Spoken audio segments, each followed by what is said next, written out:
Chesapeake and Ohio number 490 is the only example of an L-1 class 464 Hudson type steam locomotive. But she actually didn't start out that way. No, she and her sisters were rebuilds, and her origins go back all the way to right after World War I.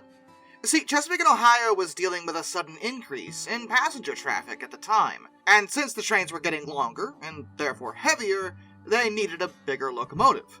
So they went to Alco and ordered a new fleet of 462 Pacifics that were incredibly popular in those days. And this order would include what was known as the F-19 class, built in 1926, numbered 490 through 494. It would also wind up being the very last brand new Pacifics that Chesapeake and Ohio would ever get a hold of, though they did get some second-hand ones at some point. Anyway, 490 was the eldest of the sisters, and was initially assigned to pull mainline trains east of Charlottesville. She'd be reassigned in 1930 to pull the railway's premier passenger train known as the Sportsman, between Washington, D.C. and Cincinnati, Ohio.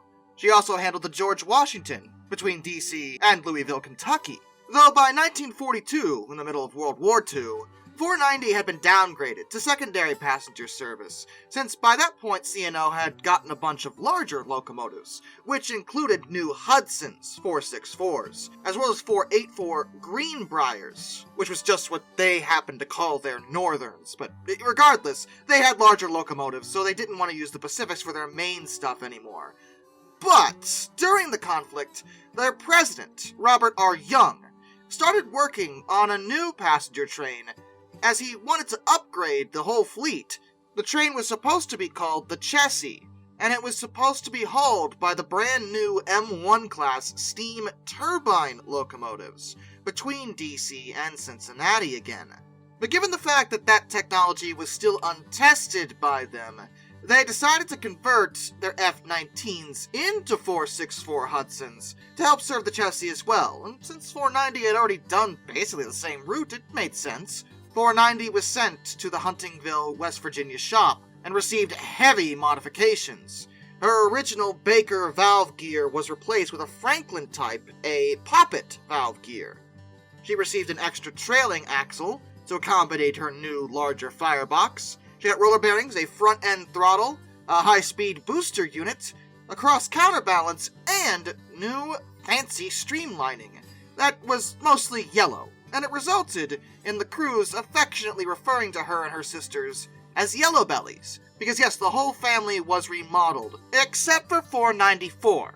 Well, she was, but she didn't get the streamlining. Everything else was still done to her, though. But the problem with this was that it turned out to be a complete waste of time. Now, seriously, there was no point to this, because just the following year, in 1948, passenger traffic on C&O, just like pretty much every railway in those days to be honest, had taken a nosedive, and the plans revolving around the new Chessie line were gonna be expensive even to begin with. If there weren't gonna be any passengers, they'd have no hope of ever making their money back, so the whole thing was cancelled. It probably didn't help that the main focus of the line, those steam turbines, the M1s, yeah, those didn't turn out so well. They were mechanically unreliable and woefully inefficient. So yeah, that was good too.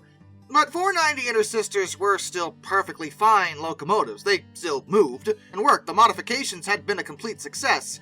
So they were assigned to pull secondary passenger trains as well as mail trains alongside the other Hudsons, the L2 class.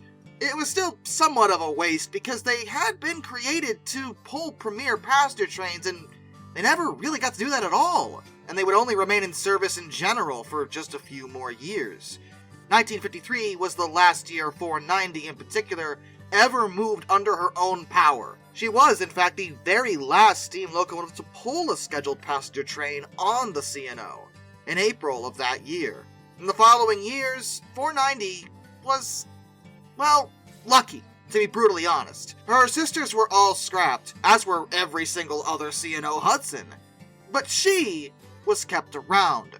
She remained in storage in Huntington, and in 1968 she was formally donated to the B&O Railroad Museum, who had high hopes of putting her on static display.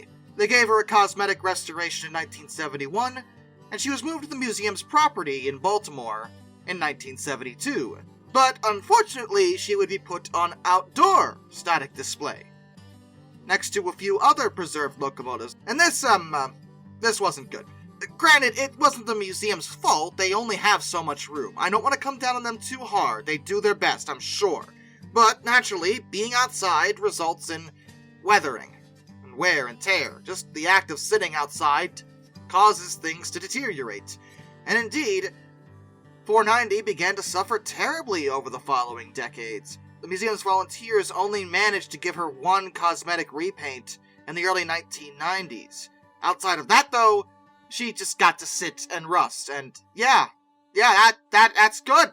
That's, real great. But fortunately, in 2005, that would all change. The museum was finally able to move 490 inside, giving her proper protection from the weather. She still needs a lot of work done to her in terms of a cosmetic restoration, and they are still hoping to do that, but it hasn't happened yet. As of the making of this video, she still is inside though, safe from the wind and the rain, so at least we can be grateful that the very last Hudson of Chesapeake and Ohio is being protected in a safe place.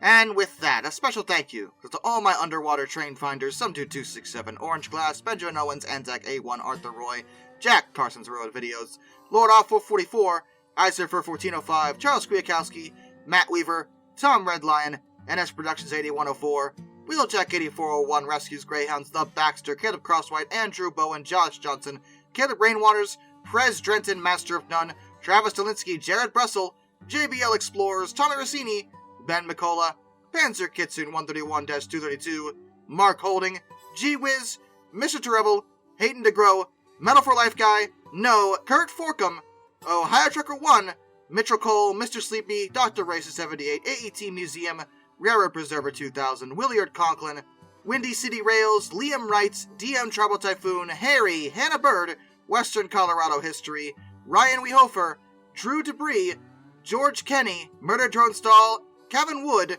and of course, my dad. Till next time, this is Darkness, and I bid you all a fun farewell.